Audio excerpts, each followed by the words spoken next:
അഞ്ചാമത്തെ ബ്ലോക്കിലെ അലങ്കാരത്തെ കുറിച്ചുള്ള കാര്യങ്ങളാണ് നമ്മൾ ഡിസ്കസ് ചെയ്യുന്നത്. അതിൽ ഒന്നാമത്തെ യൂണിറ്റിൽ ഉപമാലങ്കാരമായിരുന്നു. ഇനി അടുത്ത ഒരു അർത്ഥാലങ്കാരമാണ് ഇത് ഉൽപ്രേക്ഷാലങ്കാരം. അപ്പൊ ഉൽപ്രേക്ഷയാണ് രണ്ടാമത്തെ യൂണിറ്റ് നമ്മൾ ഡിസ്കസ് ചെയ്യുന്നത്.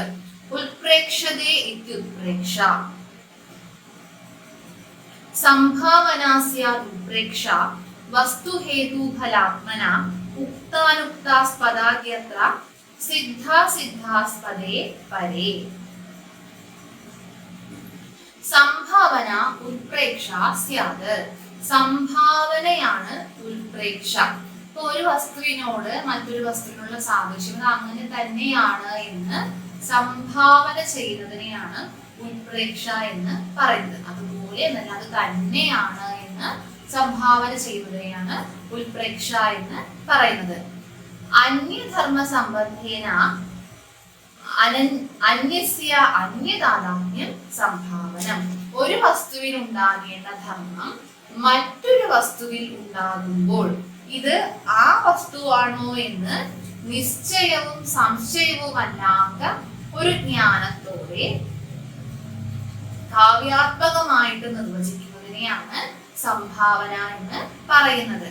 അതാണ് ഉത്പ്രേക്ഷ എന്നും അറിയപ്പെടുന്നത്. ഇനി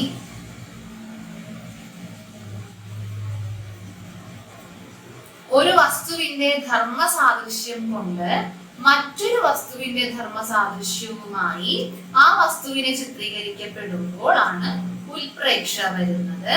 ഉൽപ്രേക്ഷ 3 തരത്തിലുണ്ട്. ഏതൊക്കെയാണത്? വസ്തുൽപ്രേക്ഷ, ഹേതുൽപ്രേക്ഷ, ഫലോൽപ്രേക്ഷ എന്നിങ്ങനെ. അതില് വസ്തുനഃ കസ്യചിത് വസ്തുഅന്തര താദാത്മ്യ സംഭാവന വസ്തുൽപ്രേക്ഷ. ഒരു വസ്തുവിന് വേറൊരു വസ്തുവുമായി സംശയാത്മകമായിട്ട് ചിത്രീകരിക്കുമ്പോൾ, ഒരു വസ്തുവിനെ മറ്റൊരു വസ്തുവായിട്ട് സംശയാത്മകമായി ചിത്രീകരിക്കുമ്പോൾ ഇതാണോ അത്, അല്ലെങ്കിൽ ആ വസ്തുവാണോ ഇത് എന്ന് സംശയകരമായിട്ട് ചിത്രീകരിക്കുകയാണെങ്കിൽ എന്താണ് അവിടെ? വസ്തുൽപ്രേക്ഷയാണ് വരുന്നത്. അതുപോലെ ഹേതുൽപ്രേക്ഷ എന്തായിരിക്കും? ഹേതുവല്ലാത്ത അല്ലെങ്കിൽ കാരണമല്ലാത്ത ഒന്നിനെ കാരണമായിട്ട് ചിത്രീകരിക്കുന്നതാണ് ഹേതുൽപ്രേക്ഷ. ഫലോൽപ്രേക്ഷ എന്താണ്? യഥാർത്ഥത്തിൽ ഫലമല്ലാത്ത ഒന്നിനെ യഥാർത്ഥ ഫലമായി ചിത്രീകരിക്കുന്നതാണ് ഫലോൽപ്രേക്ഷ. അങ്ങനെയാണോ എന്ന് ശങ്കിക്കണം, സംഭാവന ചെയ്യണം. വസ്തുൽപ്രേക്ഷ ഉക്ത വിഷയ അനുക്ത വിഷയ ഇത് ദ്വിധ. വസ്തുൽപ്രേക്ഷ വീണ്ടും 2 വിധത്തിലുണ്ട്. ഉക്ത വിഷയ, വിഷയം പറഞ്ഞത്, അല്ലെങ്കിൽ അനുക്ത വിഷയ, വിഷയം പറയാത്തത് എന്നിങ്ങനെ. ഹേതുൽപ്രേക്ഷ ഫലോൽപ്രേക്ഷ ച സിദ്ധ വിഷയ അസിദ്ധ വിഷയ ഇത് പ്രത്യേകം ദ്വിവിധേ. ഹേതുൽപ്രേക്ഷയും ഫലോൽപ്രേക്ഷയും സിദ്ധ വിഷയ ഹേതുൽപ്രേക്ഷ, അസിദ്ധ വിഷയ ഹേതുൽപ്രേക്ഷ, പിന്നെ സിദ്ധ വിഷയ ഫലോൽപ്രേക്ഷ, അസിദ്ധ വിഷയ ഫലോൽപ്രേക്ഷ എന്നിങ്ങനെ പ്രത്യേകം 2 വിധത്തിലുണ്ട്. അതിൽ ആദ്യത്തേത് പറയുന്നത് വസ്തുൽപ്രേക്ഷയെ കുറിച്ചാണ്. വസ്തുൽപ്രേക്ഷയിൽ ഒന്നാമത്തെ ഭേദം എങ്ങനെയാ വരുന്നത്? ഉക്ത വിഷയ വസ്തുൽപ്രേക്ഷ. ആ പേരിൽ തന്നെ ഉണ്ട് ഉക്ത വിഷയ, വിഷയം അവിടെ പറഞ്ഞിട്ടുണ്ട്. അങ്ങനെയുള്ള വസ്തുൽപ്രേക്ഷ. വസ്തുവല്ലാത്ത ഒന്നിനെ വസ്തുവായിട്ട് പറയുന്നതാണ് വസ്തുൽപ്രേക്ഷ എന്ന് പറഞ്ഞു. അതിൽ ആ വസ്തു എന്താണ് എന്ന് പ്രത്യക്ഷമായിട്ട്, ആ വിഷയം എന്താണ് എന്ന് വ്യക്തമായിട്ട് പറഞ്ഞിട്ടുണ്ടെങ്കിൽ അവിടെ എന്താണ്? ഉക്തവിഷയ വസ്തു പ്രേക്ഷയാണ് വരുന്നത്. അപ്പൊ ഉക്തവിഷയ വസ്തു പ്രേക്ഷയ്ക്ക് ഉദാഹരണമാണ് കൊടുത്തിരിക്കുന്നത്. പ്രധാനപ്പെട്ട ഉദാഹരണം ധൂമസ്തോമം തമശങ്കേ ഗോപീ വിരഹ സുഷ്മണ. എന്താണ്? ഇതം അന്ധകാരം ചക്രവാകസ്ത്രീനാം വിരഹാഗ്നിനാം ധൂമപടലം ഇതി അഹം തർക്കയാമി. ഇപ്പൊ കോഹി എന്ന് പറഞ്ഞാൽ ചക്രവാക പക്ഷികൾ, ചക്രവാക പിടകൾ ആണ്, പെൺപക്ഷികൾ. ചക്രവാകം എന്ന് പറഞ്ഞാൽ വേഴാമ്പൽ എന്ന് പറയുന്നത്. അപ്പൊ ഈ ചക്രവാക പക്ഷികൾ എപ്പോഴും ഒന്നിച്ചിരിക്കുന്ന പക്ഷികളാണ്, ഇണകളായിട്ട് ഒന്നിച്ചിരിക്കുന്നവയാണ്.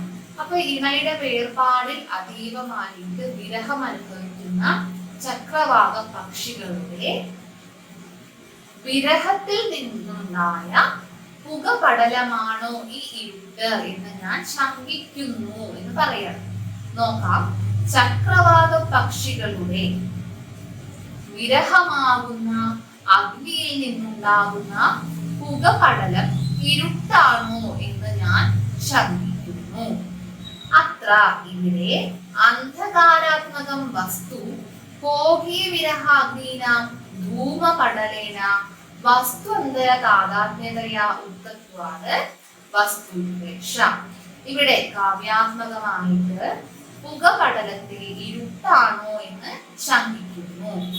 ഇനി ഈ പുകപടലത്തിനും ഇരുട്ടിനും ഒരേ ധർമ്മമാണ്. എന്താണ്? കറുത്ത നിറമാണ്. ഒരു വസ്തുവിനെ അന്യധർമ്മത്തിന്റെ കാരണം കൊണ്ട് അതായി ചിത്രീകരിക്കുന്നത് കൊണ്ട് ഉക്ത വിഷയ വസ്തുപ്രേക്ഷ രണ്ടിന്റെയും ധർമ്മമായിട്ടുള്ള ഇരുട്ടിനെ, തമഹ എന്ന് പറഞ്ഞാൽ എന്താണ്? ഇരുട്ടിനെ പ്രതിപാദിച്ചിട്ടുള്ളത് കൊണ്ട് ഇതെന്താണ്? ഉക്ത വിഷയ വസ്തുപ്രേക്ഷയാണ് വരുന്നത്. ഇനി ശങ്കേ എന്ന പദം എന്താണ്?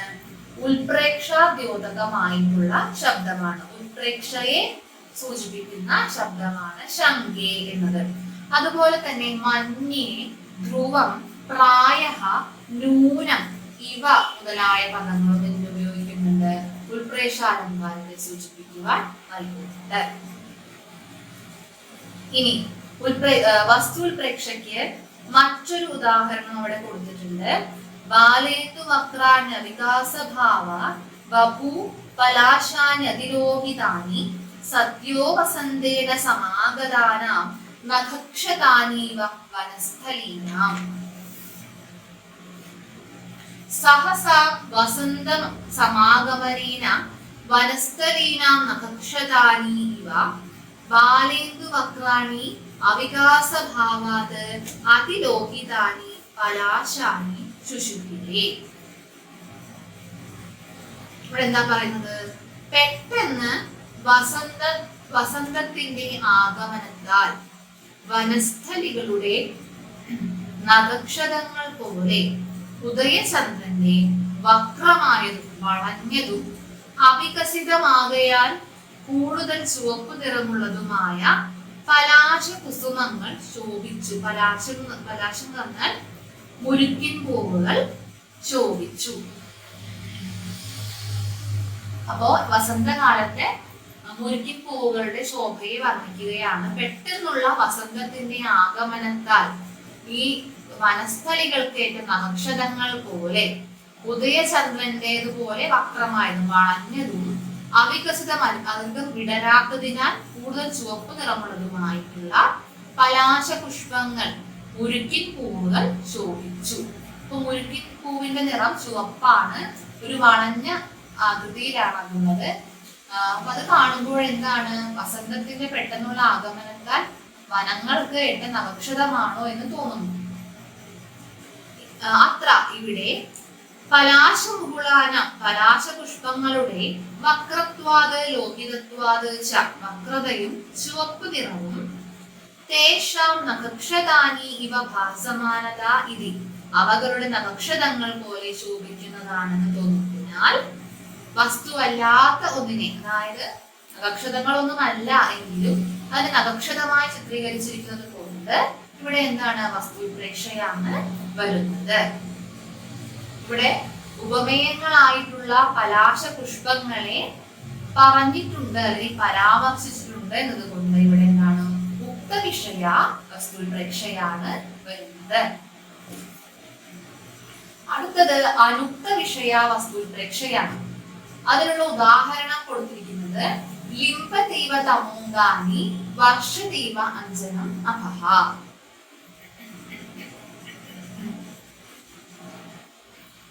അപ്പോ അവസ്തു വസ്തു കൽപ്പയതി ചേത് വസ്തുപ്രേക്ഷ. വസ്തുവല്ലാത്തതിനെ വസ്തുവായി ഉത്പ്രേക്ഷിക്കുന്നതിനാലാണ് വസ്തുപ്രേക്ഷ വരുന്നത്. ലിംബതീവ തമഹ ഇതി ഉദാഹരണം. ഇരുട്ട് അംഗങ്ങളിൽ അവയവങ്ങളിൽ പുരട്ടിയിരിക്കുകയാണെന്നും പിന്നെന്താണ് വർഷതീവ അഞ്ജനം നഭഃ ആകാശം അഞ്ജനത്തെ കൺമഷിയെ വർഷിച്ചിരിക്കുന്നതെന്നും തോന്നുന്നു. ഇവിടെ അത്ര തമോ വ്യാപനം സകല വസ്തു മലിനീകരണേന അഞ്ജനലേപനമിവ അഞ്ജനവർഷമിവ ഉത്പ്രേക്ഷ്യമാണത്വാൽ വസ്തുപ്രേക്ഷ. ഇവിടെ എന്താണ് ഈ ഇരുട്ട് വ്യാപിച്ചിരിക്കുന്ന തമോ വ്യാപനം കണ്ടാൽ ആകാശം തുടങ്ങി എല്ലാ വസ്തുക്കളിലും അഞ്ജനം അല്ലെങ്കിൽ കൺമഷി തേച്ചിരിക്കുകയാണോ എന്ന് തോന്നും ഇരുട്ടിനെ കണ്ടാൽ. ഇവിടെ എന്താണ് കൺമഷി പുരട്ടിയിരിക്കുകയല്ല യാഥാർത്ഥ്യത്തിൽ, പക്ഷെ അല്ലാത്തതിനെ വസ്തു അല്ലാത്തതിനെ വസ്തുവായിട്ട് പറഞ്ഞിരിക്കുന്നത് കൊണ്ട് ഇവിടെ വസ്തുപ്രേക്ഷയാണ് വരുന്നത്. പക്ഷേ തമോ വ്യാപനത്തെ പറ്റി വ്യക്തമായിട്ട് പറഞ്ഞിട്ടില്ല. ലിംബതീവ തമോഗാനി വർഷദീവാഞ്ജനം നഭഹാനെ പറഞ്ഞു. തമോ വ്യാപനം എന്ന് വ്യക്തമായിട്ട് പറയാത്തതിനാൽ എന്താണ് ഇവിടെ അനുക്ത വിഷയ വസ്തുപ്രേക്ഷയാണ് വരുന്നത്. ഇനി ഈ അനുക്ത വിഷയ വസ്തുപ്രേക്ഷയ്ക്ക് തന്നെ മറ്റൊരു ഉദാഹരണമാണ് കൊടുത്തിരിക്കുന്നത്. പിനഷ്ടീവ തരംഗാഗ്രൈഹി സമുദ്ര ഹേന ചന്ദനം തദാദായ കരൈരിന്ദു ലിംബതീവ ദിഗംഗനാഹ. ഇപ്പൊ എന്താ പറയുന്നത്? സമുദ്ര തരംഗാഗ്രൈഹി സമുദ്രം തിരമാലകളുടെ അഗ്രങ്ങൾ പതയാകുന്ന ചന്ദനം പുരട്ടിയിരിക്കുന്നത് പോലെ ആ പതയാകുന്ന ചന്ദനം ചന്ദ്രൻ എടുത്തുകൊണ്ട് കിരണങ്ങളാൽ ദിക്കുകളാകുന്ന അങ്കനമാലിൽ പുരട്ടിയിരിക്കുകയാണോ എന്ന് തോന്നും. ഇപ്പൊ ദിക്കുകളുടെ വെണ്മയെ കണ്ടാൽ, വെളുപ്പിനെ കണ്ടാൽ ഇവിടെ സമുദ്രത്തിൽ നിന്ന് ഉദിച്ചവനായ ചന്ദ്രനെ കിരണങ്ങൾക്കും ദിക്കുകളിൽ വ്യാപിച്ച പതയാകുന്ന ചന്ദനത്തെ ലേപനം ചെയ്തിരിക്കുന്നതെന്ന് ഉൾപ്രേക്ഷിച്ചിരിക്കുന്നതിനാൽ എന്താണ് ഇവിടെ വസ്തുപ്രേക്ഷയാണ് വരുന്നത്. പതയാകുന്ന ചന്ദനത്തിന്റെ വ്യാപനത്തെ പറ്റി പറഞ്ഞിട്ടില്ലാത്തതിനാൽ എന്താണ് അനുക്ത വിഷയവുമാണ്. അപ്പൊ അനുക്ത വിഷയ വസ്തുപ്രേക്ഷയ്ക്കുള്ള മറ്റൊരു ഉദാഹരണമാണ് പിനഷ്ടീവ എന്ന് തുടങ്ങുന്ന ശ്ലോകം. ഇനി പറയുന്നത് ഹേതുപ്രേക്ഷയാണ്. എന്താണ് ഹേതുപ്രേക്ഷ? അഹേതുഹു ഹേതുത്വേന ഉത്പ്രേക്ഷ്യതേ ചേത് ഹേതുപ്രേക്ഷ. കാരണമല്ലാത്ത ഒന്നിനെ കാരണമായിട്ട് പറയുകയാണെങ്കിൽ അതിനെ ഹേതുപ്രേക്ഷ എന്ന് പറയുന്നു. അത് രണ്ടു തരത്തിലുണ്ട്. സിദ്ധ വിഷയ ഹേതുപ്രേക്ഷയും അസിദ്ധ വിഷയ ഹേതുപ്രേക്ഷയും ഉണ്ട്. അപ്പൊ സിദ്ധ വിഷയ ഹേതുപ്രേക്ഷ അതിനുള്ള ഉദാഹരണം കൊടുത്തിട്ടുണ്ട്. രക്തൗ തവാംഘ്രീ മൃദുലൗ ഭുവി വിക്ഷേപണാത് ധ്രുവം തവ മൃദുലൗ ചരണൗ ഭുവി സഞ്ചരണാത് ഹേതുഹോ രക്തവർണ്ണൗ. സുന്ദരിയോട് പറയണം, അല്ലയോ സുന്ദരി, മൃദുലമായ നിന്റെ പാദങ്ങൾ രണ്ടും രക്തവർണ്ണമുള്ളതാണ്. തീർച്ചയായും അതെന്താണ്? അത് ഭൂമിയിൽ കാല് സ്പർശിച്ച് നടന്നതിനാലാണ്. ഇപ്പൊ സുന്ദരിയായിട്ടുള്ള നായികയുടെ കാലുകൾ അല്ലെങ്കിൽ കാൽപാദങ്ങൾ സ്വാഭാവികമായിട്ടും മൃദുലവും ചുവന്ന നിറത്തോടു കൂടിയതുമാണ്. അത് എന്താണ്? നായികയുടെ സൗന്ദര്യത്തെ കൂട്ടുന്നതുമാണ്. പക്ഷെ ഇവിടെ കവി നായികയുടെ കാൽപാദങ്ങൾ ചുവന്ന നിറത്തിലാകാൻ കാരണമായിട്ട് പറഞ്ഞിരിക്കുന്നത് എന്താണ്? ഭൂമിയിൽ കാൽ സ്പർശിച്ച് നടന്നതിനാലാണ് എന്നാണ്. ഭുവി വിക്ഷേപണാത് എന്ന് പറഞ്ഞിട്ട് എന്താണ്? ഭൂമിയിൽ കാല് സ്പർശിച്ച് നടന്നത് കൊണ്ടാണ് നിന്റെ പാദങ്ങൾക്ക് രക്തവർണം വന്നത് എന്നാണ്. അതായത് കാരണമല്ലാത്ത ഒന്നിനെ, ആ ചുവപ്പ് നിറത്തിന് കാരണമല്ലാത്ത ഭൂമിയിലൂടെയുള്ള നടത്തം എന്നതിനെ കാരണമായിട്ട് പറഞ്ഞതുകൊണ്ട് ഇവിടെ എന്താണ്? ഹേതുപ്രേക്ഷയാണ് വരുന്നത്. പിന്നെ ഭൂമിയിൽ കാല് സ്പർശിച്ചിട്ടാണ് ഒരു സുന്ദരിയായ സ്ത്രീ നടക്കുന്നത് എന്നത് സിദ്ധമാണ്, നടക്കുന്ന കാര്യമാണ് എന്നതുകൊണ്ട് എന്താണ്? സിദ്ധ വിഷയ ഹേതുപ്രേക്ഷയാണ് ഇവിടെ വരുന്നത്. കാരണമല്ലാത്തതിന് കാരണമായിട്ട് പറയുന്നു. പക്ഷെ എന്താണ് ആ കാര്യം യഥാർത്ഥത്തിൽ സംഭവിക്കുന്ന ഒന്നാണതുകൊണ്ട്, എന്താണ് ഭൂമിയിൽ സ്പർശിച്ചുകൊണ്ടാണ് നടക്കുന്നത് എന്നതുകൊണ്ട് ഇവിടെ സിദ്ധ വിഷയ ഹേതുപ്രേക്ഷയാണ് വരുന്നത്. അടുത്തത് അസിദ്ധ വിഷയ ഹേതുപ്രേക്ഷ. ഉദാഹരണം എന്താണ്? ത്വന്മുഖാഭേച്ഛയാ മൂനം പത്മേർ വൈരായതേ ശശി.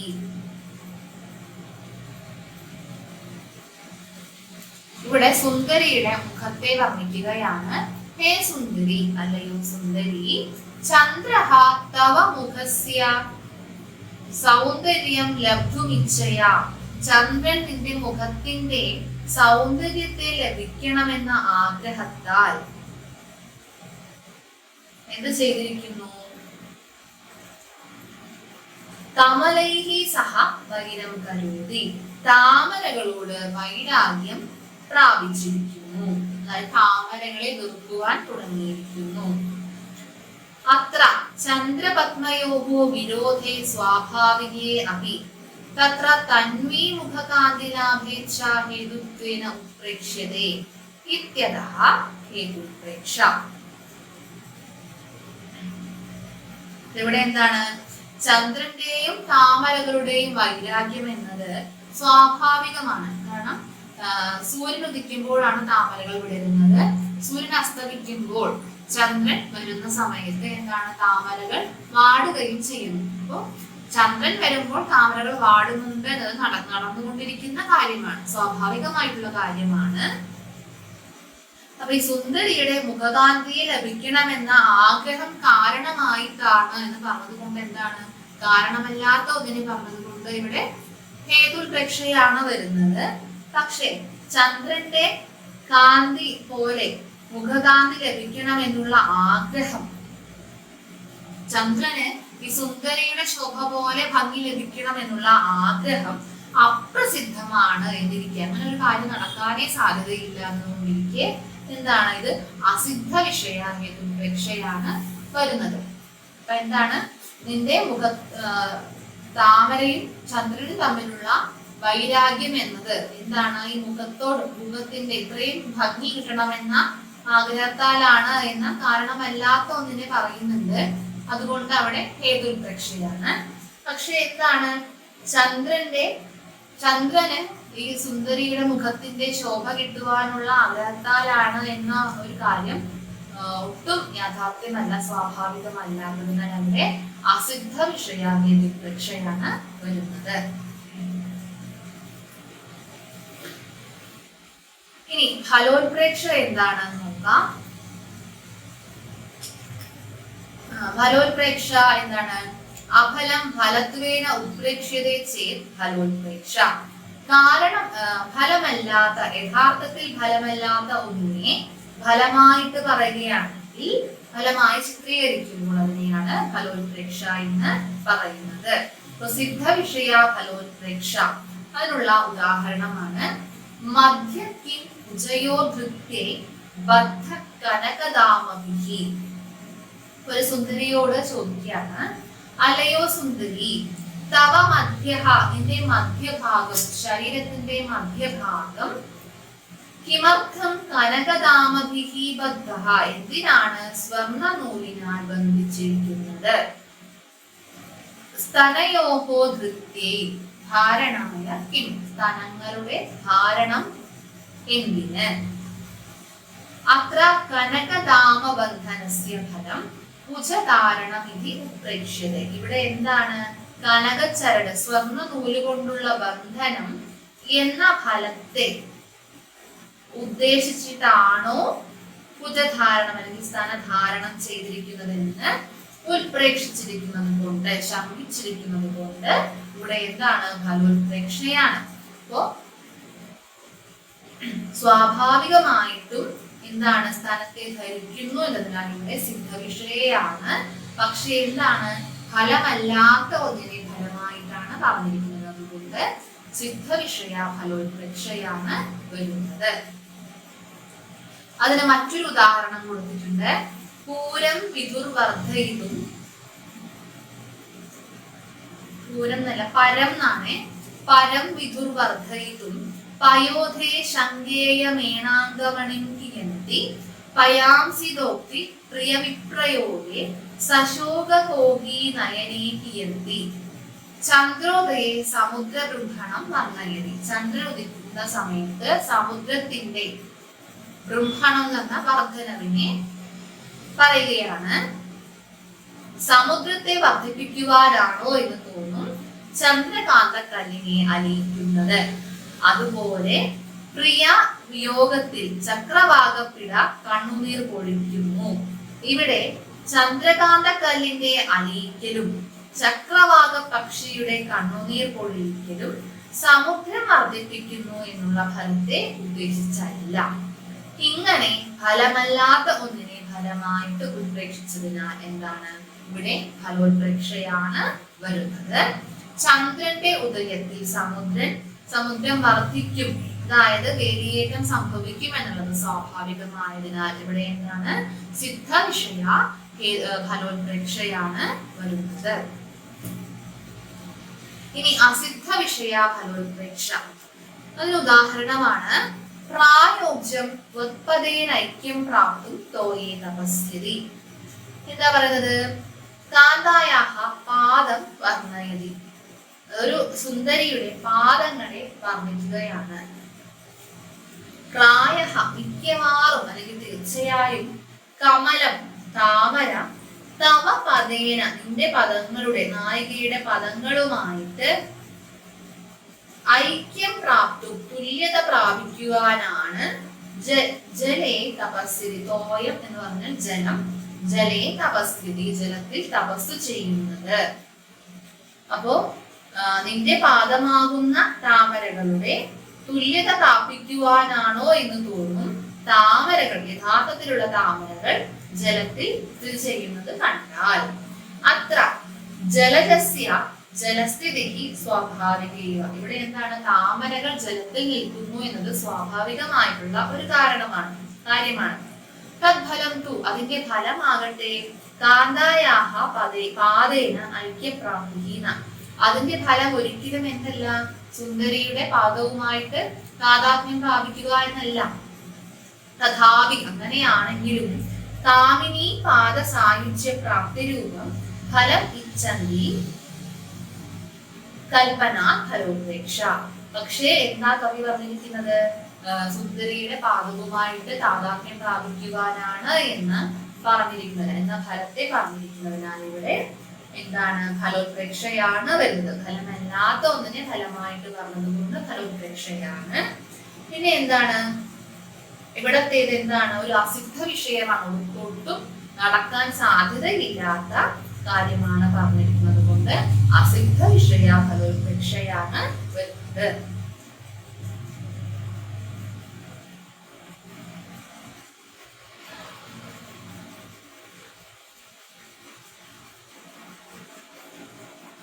ഇനി മറ്റൊരു ഉദാഹരണം കൊടുത്തിട്ടുണ്ട്, അത് നോക്കാം.